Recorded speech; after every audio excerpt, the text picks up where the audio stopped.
I'm not a conservative.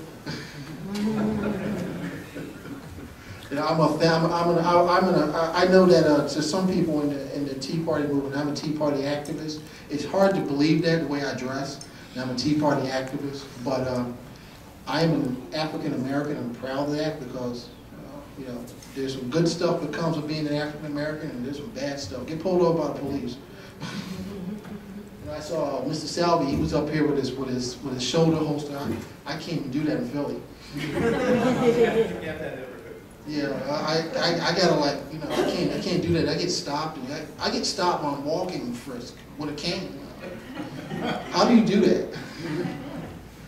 I appreciate your point is valid. You're right.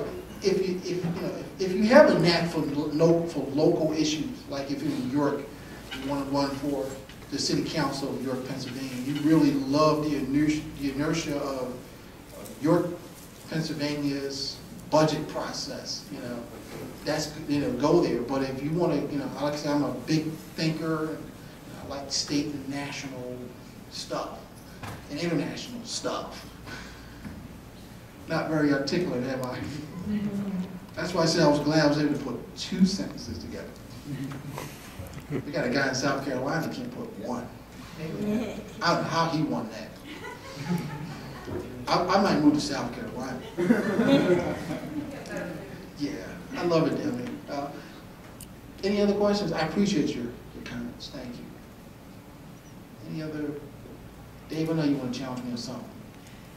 No, but for making points about you in Philly, I've already heard the last 10 minutes a lot more knowledge about the Philly city charter than what I expected out of the last couple of contestants. So I'm pretty confident you probably learned the rest. And I to be said for the last couple handfuls. So I just want to be honest. I think being honest with people up front.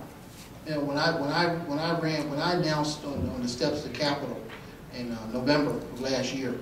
By the way, November 14th is World Diabetes Day. Give you a heads up on that. Wear blue. I'm sorry, give me 1 second. I just want to be upfront with you.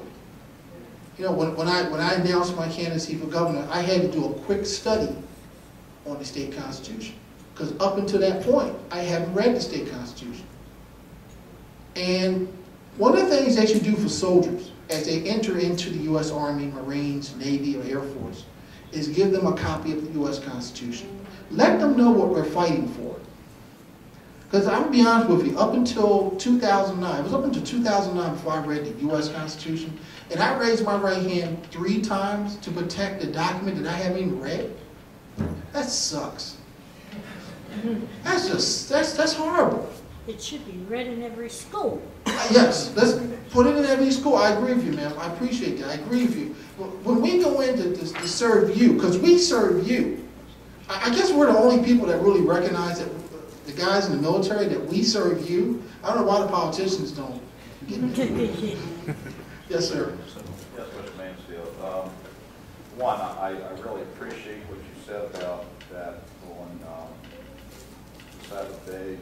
Get your staff off, get your staff off and all. I really appreciate that. And I know that the discussion is important. And another is, why is it that, of course, we get slammed with the left wing and the right wing? Why is the platform, I'm not left wing, I'm not right wing, I'm straight and narrow. I'm straight and narrow. The Constitution is the path for our government. I'm straight and narrow. Let's talk about that. Well, I don't have a direct answer as why we have these divides, left versus right, as opposed to Constitution. You can say that those are diversion. I think, Jake, can you handle that question?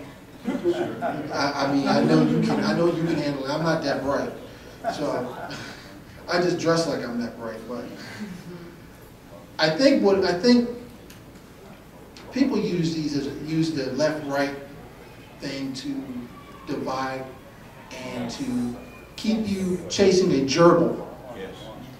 while the one-eyed cyclops is meat, you're just gobbling up and what have you. So that's the only answer I have for you. I'm sorry, I'm not that bright. Go ahead, Dave. I know you want to challenge me with something. No. One other thing too, I learned another lesson learned during the campaign. I'm a devout Episcopalian, and I know that when I go, and Dave, you'll have to correct me on this. When I go to speak to people like Dave, I have to temper my, I guess, religion, so to speak, because that turns off people like Dave. They just want to know, how are you going to protect my liberty? That's the bottom line. So be mindful of that when you speak to people. It's great to be a Christian, you know. But there's some people that's like, it's like in my community, I can't say the word conservative. Now that just say the word conservative, and in the black community, like, Bush, Bush. You know, some guy stubs his toe in the car, blame it on Bush.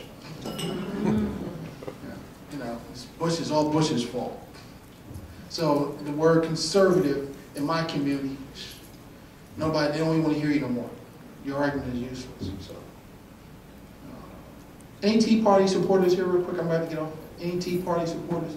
I can tell you that I go to a cigar lounge in Cheltenham, Pennsylvania, and most of the people there are black males, and I let them know that I'm a Tea Party activist, and I still go to that cigar lounge.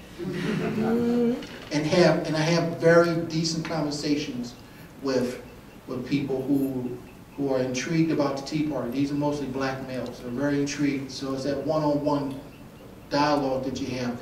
One other thing, last week, Transport Workers Union 234 in Philadelphia did a Tea Party.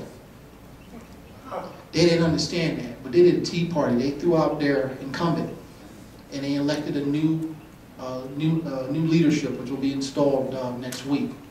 And I told one SEPTA worker who lives next door to me, and I said, listen, what you guys just did was a Tea Party, and you didn't even know it. You had been fed up with your leadership, they were taking you in the wrong direction, and you threw them out. You guys will be proud. You're the first black Tea Party group in Philadelphia. My friends, stick around tonight if you can. We're going to have a great lineup with Senator former Sheriff Mack, Sam Royer, and of course yours truly will be bringing up the rear tonight. Will not be wearing my pink tie tonight. Will be probably something a little more casual. But stick around. It's going to be a great night tonight, and I'm honored, once again, honored to be in your presence. God bless you.